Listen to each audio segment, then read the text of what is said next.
Hello, BC. It's David Michael. I'm back. I'm back. Whether you like it or not, I'm back. I just finished my first week back at work after 3 months off, being laid up, as some of you might know. Um, so as I film this, it's very, very late Friday night when I'm normally working. So I'm off for a couple of days. So I thought while I had some time, I'm going to film this video now. I have my first Discogs purchase to show you, and I'll explain that at the end.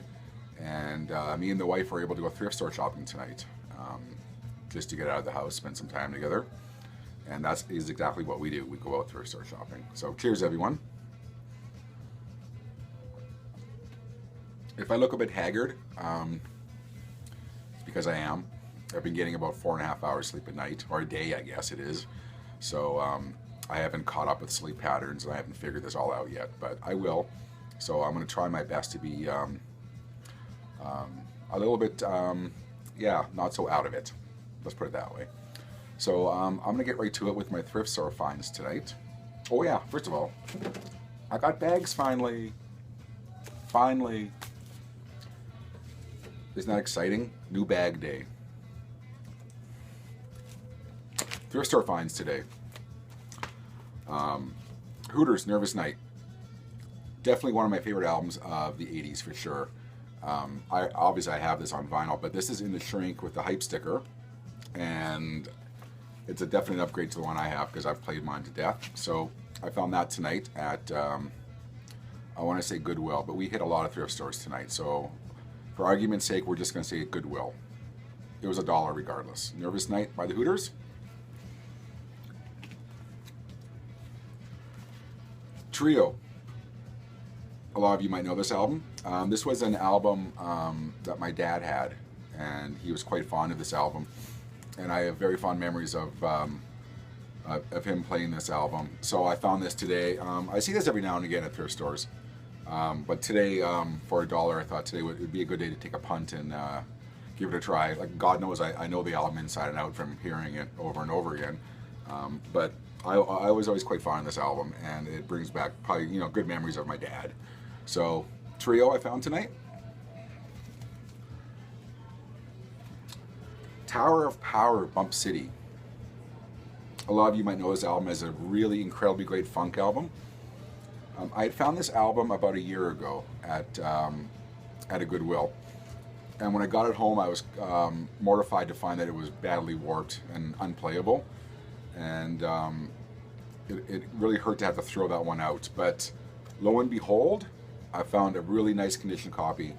And Tower of Power were always one of those bands I kind of never paid any attention to. I always kind of associated bands like that where the horns are the prime component of the band.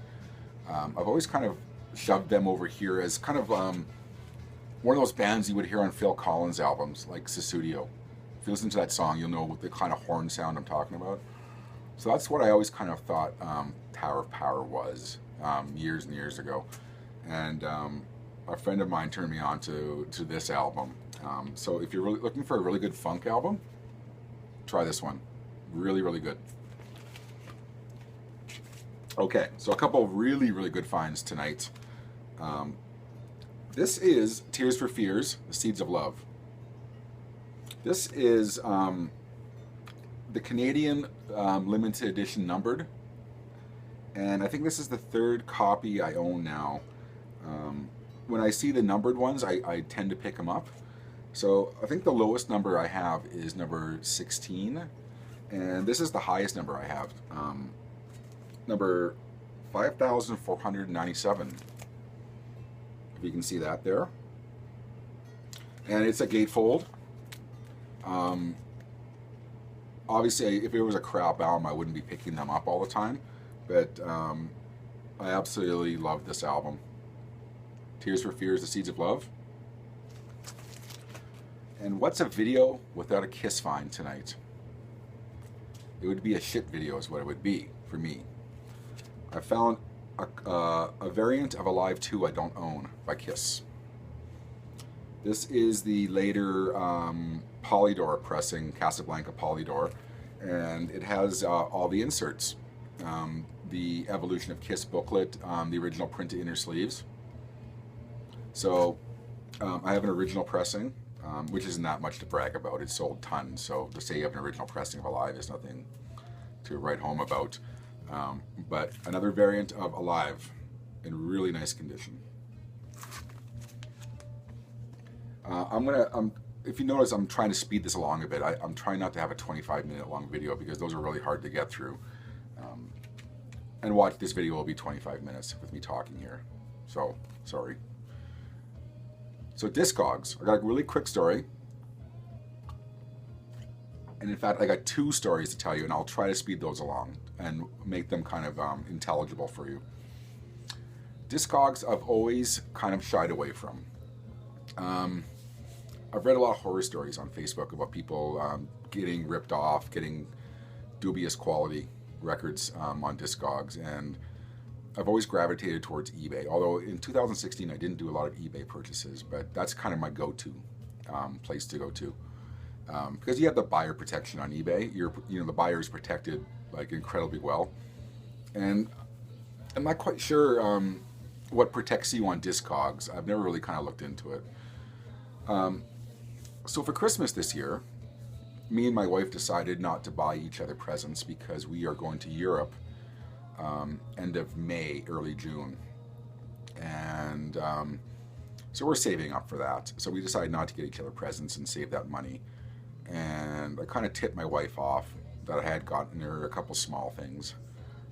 And so Christmas morning I wake up and there's a nice card waiting for me from my wife. A lovely message inside because she's a lovely woman. And there was a check inside for $200 to buy whatever vinyl I wanted. Yeah, so if you're like me, that's like a kid in a candy store, isn't it? So whenever I get gifts like that, that's the time I buy the albums I'm too cheap to buy normally, the expensive ones that are missing in my collection. So after a lot of thought and a lot of stress about, well, what am I going to get? What am I going to get? I kind of narrowed it down to one album in particular that I've been looking for. So I popped on eBay, and the lowest price one I could find in anywhere decent condition was $60 plus shipping, and I wasn't going to pay that. So at that point, I decided I'm going to give this Discogs thing a try and see if I can find a better copy, a better priced copy. And I did. I found a buyer from the UK who had really, really good feedback, and he had lots of good feedback. So, like 98, 99% and, 2,000 feedback. So I decided to give that a try. And I found a copy of the album I was looking for at a third of the price of the eBay price. So it's a win-win. As you guys might know, you can, for the price of mailing one record overseas, you can fit, it's a weight limit. So you can fit a few records in with that. So I decided to piggyback off the main one I wanted and see what else he had for sale. And I got 2 other records that he was able to fit in for the same price of shipping. So this is my first Discogs purchase I'm going to show you. And whether I was happy or not, I'm very, very happy with what I got. Okay, first thing I got, it's tied into what you're listening to right now, Buckingham Nicks. One of my favorite albums. So what I got is, it's a single for Don't Let Me Down by Buckingham Nicks. It's backed with Crystal. The original single for this was released in 1973, and obviously that album, everyone knows that album didn't do anything with the singles. And Polydor reissued this single around the time of the Fleetwood Mac album with Buckingham Nicks, or Rumors, one of those two, to capitalize on the success of that album.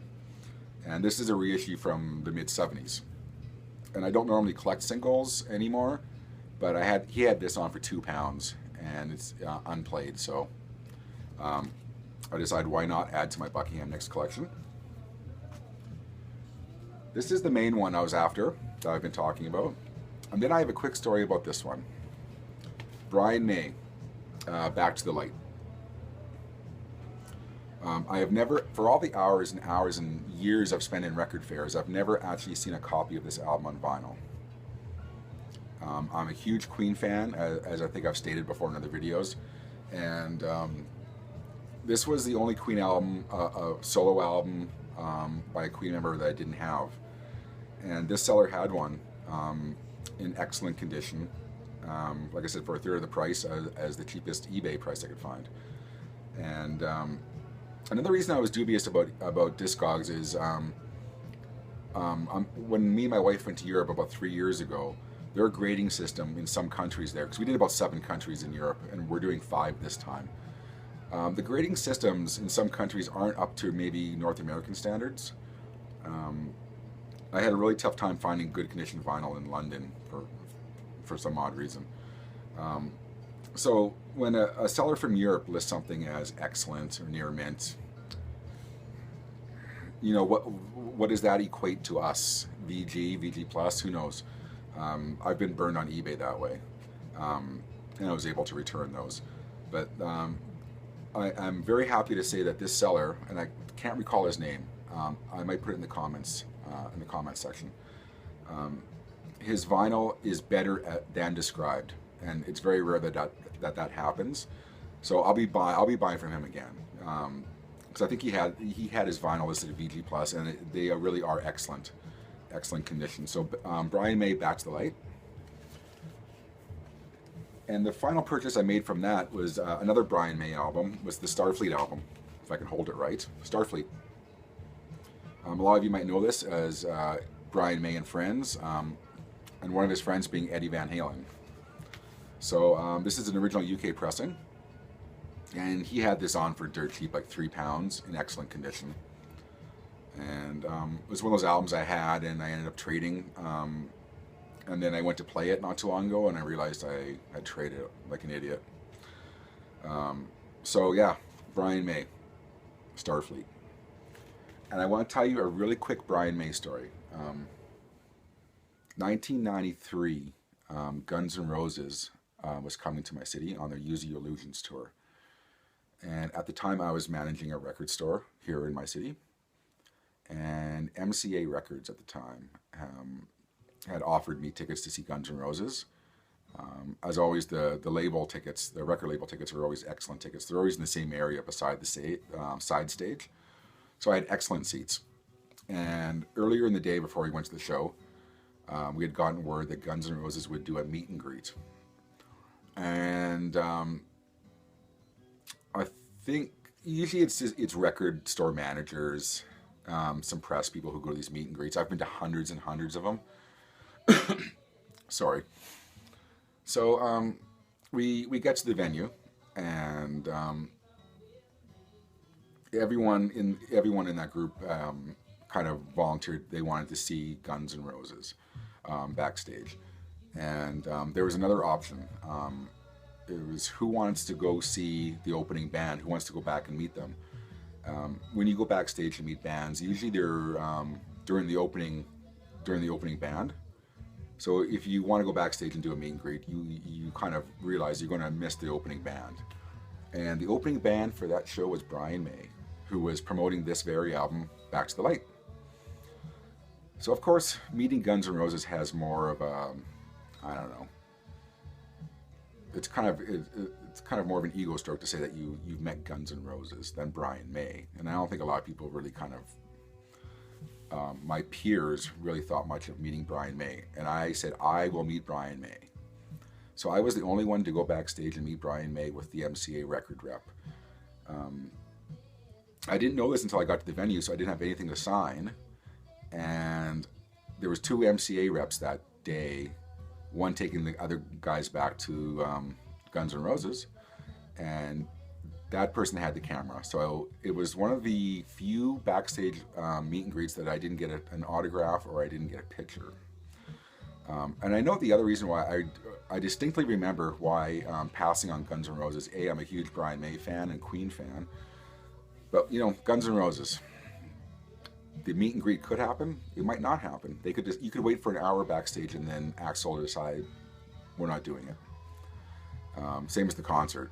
You know, you never know what's going to happen. So I hedged my bets and met Brian May. And to say he was anything other than an incredible gentleman would be an understatement. We had a wonderful 10-15 minute talk. He showed me his Red Special. He did. For those of you who don't know, that's his famous red guitar that him and his father handmade. I didn't hold it, but he showed it to me.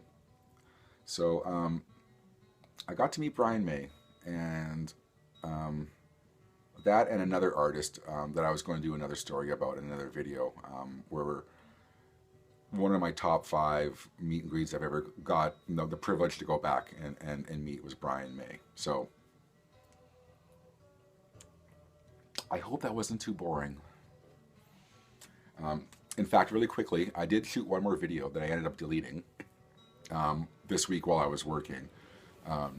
It was the anniversary of David Bowie's death, and I shot a video really quickly when I came home from work one morning, and it was going to be story time with David Michael, and it was about the night I met David Bowie, and then I filmed it really quickly, and I watched it back, and I didn't think I did the story justice because I was in a hurry, so I ended up deleting that one. So I don't know, let me know, do you want to hear these kind of stories? I don't know, because I have a good David Bowie story. That if you're interested, I'll take the time and tell the story properly, because I do have other things to show with that, like photos. So let me know. So that was my Discogs find, or Discogs find. At least once a video I fucked something up by saying it's a find, it's a purchase, it's a find. It's a Discogs purchase, and much to my wife's delight, I didn't spend anything close to the $200 that she gave me. And so I tried to be a good husband, and I gave her back half of the money. Because when we're going to Europe in a couple months, like my last trip to Europe, we hit every record store in every city that I can possibly go to. And I come back with my weight limit in vinyl, which I'm sure I'll be doing YouTube videos about too. So there you go. I have to do a quick scan to make sure that's all the records I wanted to show you. My Discogs and my thrift store finds. That's it. So I'm glad to be back making another video that I'm probably going to post because I've taken the time to film it properly. So what am I at here?